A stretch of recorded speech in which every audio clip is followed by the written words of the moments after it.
Mas Pedro, ele tomou a palavra e ele disse: Tu és o Cristo, o Filho do Deus vivo. E Jesus olha para ele e diz: Simão, verdadeiramente não foi a carne e nem o sangue que lhe deu essa resposta, mas foi o Espírito. Então, aqueles homens estavam andando com Jesus e eles estavam carnalmente ali, fisicamente com Jesus, e todas as respostas que eles davam para o Filho de Deus era terrena. E a resposta que Jesus queria ouvir era uma resposta espiritual. Quando nós olhamos para essa passagem, nós vemos que Jesus ele estava ali há muitos dias com os seus discípulos e já estava chegando na sua reta final. Ou seja, ele já estava concluindo o seu processo terreno. E já era para muitos daqueles discípulos terem amadurecido, terem conhecido Jesus muitas das vezes como ele era verdadeiramente o Filho de Deus. Só que quando nós andamos com Jesus carnalmente, fisicamente, nós não conseguimos compreendê-lo. Ele vai falar de coisas espirituais, sendo que nós estamos na terra. Ele vai falar de coisas sobrenaturais, aonde nós não vamos conseguir compreender com a nossa mente humana. Era isso que estava acontecendo com alguns desses discípulos. A gente consegue ver que Jesus, logo depois, ele fala assim: uma geração adúltera e má me pede um sinal. Ou seja, a pergunta é só da gente perguntar ou pedir um sinal a Cristo, nós somos uma geração adúltera? Ele estava dizendo sobre o fermento, sobre a mistura que o povo estava vivendo ali, misturado com os fariseus. Ou seja, o povo ouvia a palavra do Senhor Jesus e ao mesmo tempo ouviam o que os fariseus diziam. Então eles estavam com um pé em Cristo e outro pé no mundo. Eles não sabiam a qual compreender, e Jesus ele dizia: sai fora deles. A Bíblia diz que no capítulo 16, ele sai e vai para Filipe de Cesareia, porque ele não quer viver naquele convívio ali no meio dos fariseus, porque ele sabia que ali eles seriam contaminados. Ou seja, a palavra de Cristo não iria cair numa boa terra. Iria cair numa terra cheia de pedregulho, ou seja, cheia de espinhos. E ela iria ali ser sufocada no decorrer do dia a dia. Então, o que Jesus ele disse: acautelai-vos deste fermento que está nos fariseus. Sai fora deles, porque se nós continuarmos assim, nós não vamos conseguir. Então, quando Jesus ele pergunta: quem dizem que eu sou? Às vezes eu e você não sabemos responder. A gente conhece a Jesus histórico, o Jesus histórico, a história de Jesus, que ele foi predestinado, que ele foi falado pelo profeta Isaías, que ele disse que iria padecer. A gente conhece a caminhada dele, idas e vindas ali no mar da Galileia. A gente conhece as histórias dele expulsando os demônios ali, o gadareno, o demônio daquela criança. A gente conhece a história dele junto àquela mulher sírio-fenícia, mas isso é conhecer ele mentalmente. Como se fosse no dia de hoje, é conhecer Jesus mentalmente, é eu vir à igreja, eu participar do culto, se o culto for bom, for quente ou for frio, eu fico. Esses dias teve uma pessoa lá no sítio que falou e disse que ia sair da igreja porque a igreja era muito fria. Eu digo, ela está falando dela mesma, né? Que a igreja somos nós. Então, assim, essa rotina de idas e vindas à igreja, canta, participa de algumas coisas internas, participa da ceia e volta para casa. Isso é conhecer Jesus fisicamente, no físico. Nós temos aqui várias pessoas que conheceram, o irmão Silvano citou aqui o Judas. Judas, ele andou com Jesus, ele estava com Jesus, ele participou de muitas coisas, mas a Bíblia diz que ele já estava corrompido. No livro de Salmos fala sobre ele que ele já estava predestinado àquilo. Diz que não era o meu melhor amigo, aquele que me traía. O Salmo, ele vai dizer a respeito de Judas, como no Salmo 55, não é o inimigo o que me afronta, se fosse eu suportaria. O salmista vai dizer, não é o meu inimigo que está me acusando, se fosse eu até aguentaria, mas ele está dizendo assim, ó, nem é o que me odeia, nem é uma pessoa que me odeia, que está me traindo, mas ele diz assim, mas és tu homem igual a mim, meu companheiro, amigo íntimo, e junto íamos à casa de Deus. Quer dizer, já estava predestinado aqui no Salmo que Judas seria o traidor. Mas só que ele poderia ter mudado a sua mente, porque ele andou com Cristo. E Cristo, quando nós estamos em Cristo, a Bíblia diz que nós podemos todas as coisas. Então, Judas, ele tinha essa conduta, mas ele teve a oportunidade porque ele andou com Jesus. Ele participou de cultos extraordinários com Jesus, mas ele estava vendo a Jesus carnalmente, como um homem, como eu e você. Só que Jesus, a palavra vai dizer que ele é a palavra de Deus, ele é o verbo vivo que desceu do céu, ele é Espírito. Nós temos também outras pessoas que andaram com Jesus e não tiveram ali o reconhecimento devido de quem era o Cristo, eram os irmãos de Jesus. Conheceram a Jesus desde criança, comiam, bebiam, brincavam, mas aí quando Jesus ele começou a fazer algumas coisas que eram extraordinárias, eles tomaram Jesus como embriagado. Tem uma passagem em João 7 que os irmãos de Jesus olham para Jesus e dizem, vai lá para a festa, vai na festa, a festa é hoje, a festa de lavar as calçadas do templo.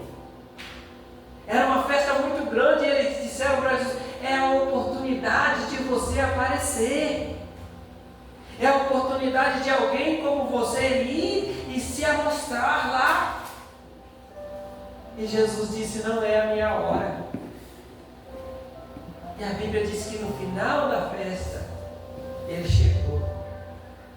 Aí ele subiu numa pedra e começou a falar. Então, os próprios irmãos de Jesus não conheciam Jesus. Os filhos de Maria não conheciam. A Bíblia diz que Maria, ela teve de irmão como Tiago, José, Judas e Simão. Fora as irmãs. Então ele teve ali vários irmãos, mas eles não naquele contato com Cristo ali, terreno, eles não conseguiram discernir, entender. E muitas das vezes nós estamos vivendo assim, andando com o Cristo carnal, o Cristo homem aqui na terra. Aí nós vemos, participamos das coisas e voltamos. Como que é conhecer Cristo verdadeiramente? É conhecer Cristo no coração, irmãos. É conhecer Cristo não somente quando você vem à igreja, mas você é a igreja e Ele está em você. Conhecer Cristo verdadeiramente, como Pedro disse ali, é quando você está na tua casa. É quando Ele te toma ali em um momento e você começa a chorar, você começa a pensar, você começa a imaginar como vai ser a tua subida, a tua ida com Ele lá para a Nova Jerusalém. Glória a Deus. É você começar a entender, você começar a sonhar com tudo aquilo que vai acontecer na eternidade. É você entender que nesse tempo aqui nós temos um prazo, nós temos uma data de validade aqui prevista, que é no máximo 80, 90, 100 anos. E depois, você vai fazer o que da tua vida? E depois você vai fazer o que com tudo que você ganhou aqui, com tudo que você adquiriu aqui? Não vai servir para nada. Então Cristo, Ele diz assim: ajuntai o tesouro no céu, porque quando você ajunta aqui, as traças comem. Ele está dizendo: a tua vida aqui na terra é curta, é pouco tempo, e daqui você já sai definido para onde você vai. Então o momento é aqui, é hoje. A Bíblia diz: se ouvires a palavra do Senhor hoje, não endureçai o seu coração.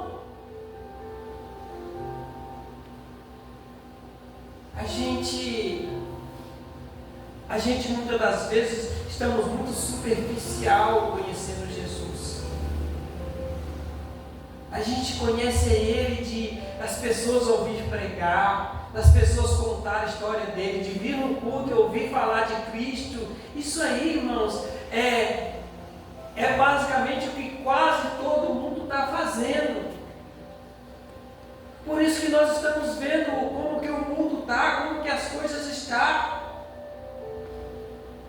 Esses dias eu estava falando aqui de um jovem que saiu aí na mídia, e acho que até o pastor Luciano falou dele aqui. Sim. A gente vê que um jovem daquele, ele deve, eu não sei com quantos anos ele tinha. 14 anos. Então, 14 anos de vida, vamos supor que ele começou a conhecer a Cristo ali nos seus 9, 10 anos, nos seus 8 anos. Então, vamos dizer, 3, 4, 5 anos ali conhecendo a Cristo, para depois estar pregando e falando aquelas coisas. É o suficiente? Será que é o suficiente para conhecer a Cristo ao ponto de você arrumar um monte de seguidores? Não é, irmãos. Cristo, ele se preparou a sua vida toda para pregar 3 anos. Para falar do seu Pai durante 3 anos. Tem um homem que ele conheceu a Cristo, diferente de Judas e de seu irmão, um homem chamado Paulo. A Bíblia diz que ele era um homem mau. A Bíblia diz que ele vivia, Atos 26, verso 5 vai dizer assim: eu vivi como a seita dos fariseus. Olha os fariseus aqui de novo. Ele dizia assim: a mais severa das religiões. O verso 10 vai dizer assim: assim fiz em Jerusalém. Eu recebi a autorização dos principais dos sacerdotes e coloquei muitos dos santos nas prisões e dava contra eles o meu voto para que o matassem. Quer dizer, além dele prender os filhos de Deus, os homens santos, ele ainda ia lá levantar a mão dele: eu aceito, eu quero que mate ele, eu quero que vocês enfoquem o que ele vive. Ele ainda votava. O homem terrível, ele diz assim, ele diz que dava o voto, e ele diz assim: por muitas vezes os castiguei por todas as sinagogas, e enfurecido contra eles, eu os perseguia. Esse homem, o dia que ele achou que conheceu a Cristo, porque Cristo veio verdadeiramente numa visão para ele, no dia que ele achou que ele tinha conhecido a Cristo, ele recuperou a sua visão ali em Damasco, e ele voltou e falou: agora eu conheci a Cristo, agora eu vou pregar. Vocês podem ler a história.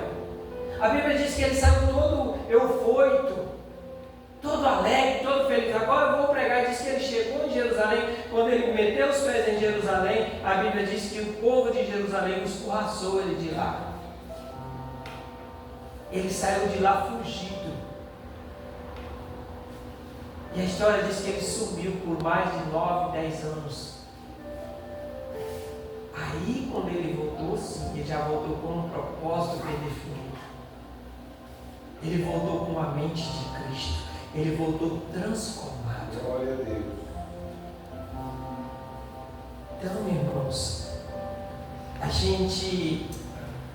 gente consegue ver a mudança numa pessoa quando a gente começa a entender que Cristo verdadeiramente está ali naquela pessoa, aonde ele não precisa abrir a boca, aonde ele não precisa falar mais. A gente já vai ver que a essência dele exala a essência de Cristo. Conta a história de um rapaz que ele era ateu. E esse rapaz, ele era ateu, ele não cria em Cristo.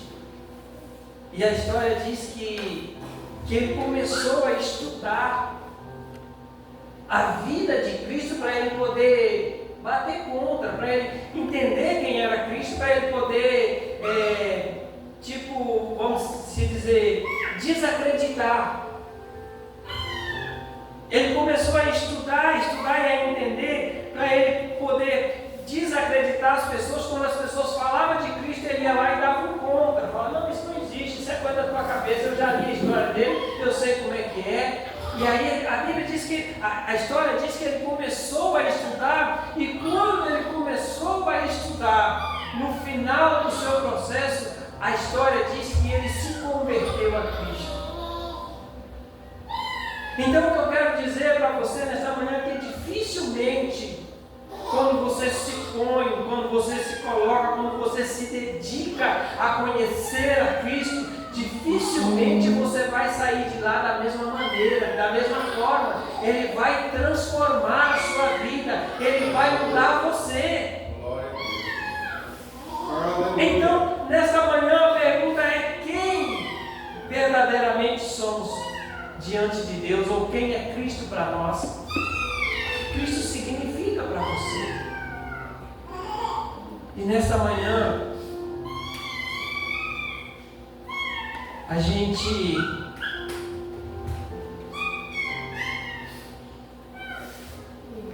precisamos aguçar a nossa mente.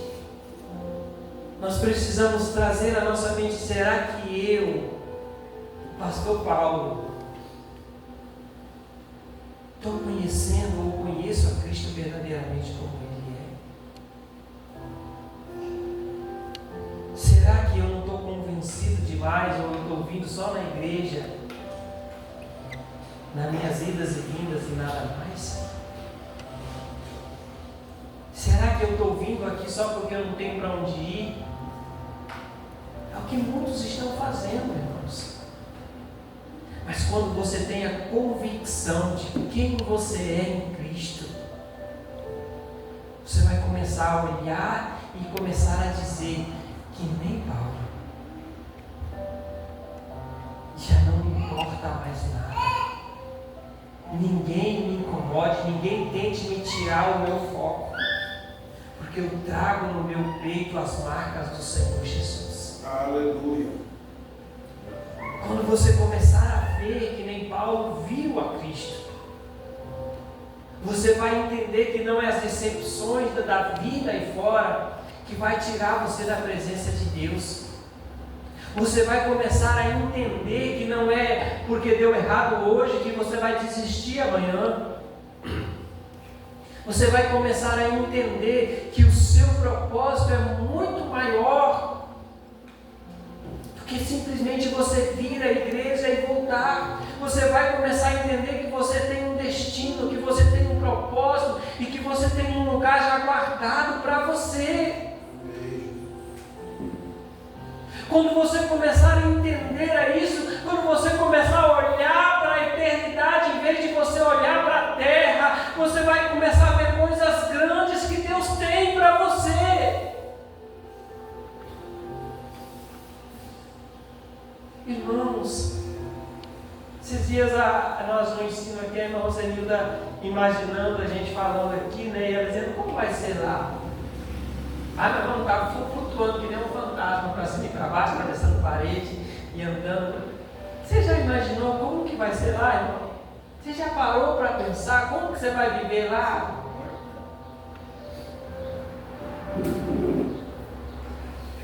Às vezes nós imaginamos que nós vamos ficar voando, nós não vamos conhecer nem pai, nem mãe, não vai conhecer ninguém. Como que vai ser lá? Você já parou para perguntar para Jesus como que vai ser? Senhor, me revela o céu, me mostra o céu, como será? Glória a Deus. Irmãos, nós vamos viver normalmente, como nós vivemos na terra,